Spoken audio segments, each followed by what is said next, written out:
All right, let's speak now with Victor Kipiani. He is the chair of Tbilisi-based think tank Geocase. Victor, good to have you on the program. Russia has warned NATO against sending troops to its border, but if Russia isn't showing willingness to engage in dialogue, what can be done to try to defuse the tensions? Thank you for having me. Yes, this is indeed the largest deployment of troops since the annexation of Crimea, and therefore it sends a very worrisome signal. What are the real objectives for Russia's amassing the troops on the Russia-Ukraine border, and how far that operation could go? I tend to believe that more likely we're not to expect an all-out war. This is beyond, hopefully, Russia's intentions for obvious reasons, but objectives could be still very much limited, but not less meaningful. What we're witnessing, in my view, and based on various observations by international pundits, this is a type of cohesive diplomacy which Russia typically exercises vis-à-vis its neighbors. Of course, there are certain rationales behind the Russian behavior. One is home-driven. We should admit that we should keep a note that the reputation, political reputation for President Putin has went down significantly.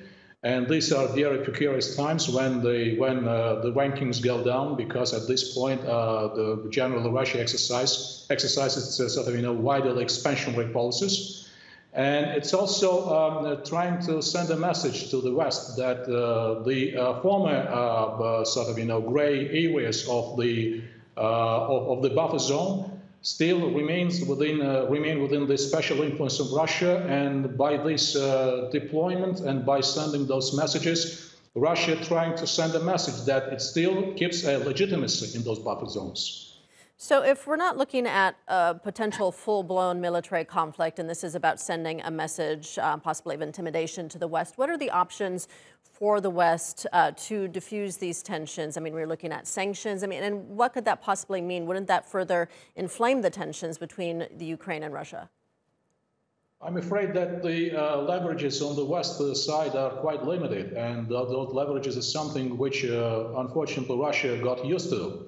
Of course, I completely agree with you that sanctions could be the very fast reaction, and it depends on the how severe those sanctions would be. We should also keep in mind that when carrying on with the sanctions, the unity of the European Union and of its various members and of the United States is the very must requirement for achieving the efficiency of those sanctions. And various the disputes over the same Nord Stream pipeline, etc., should be given a proper assessment. That's one point.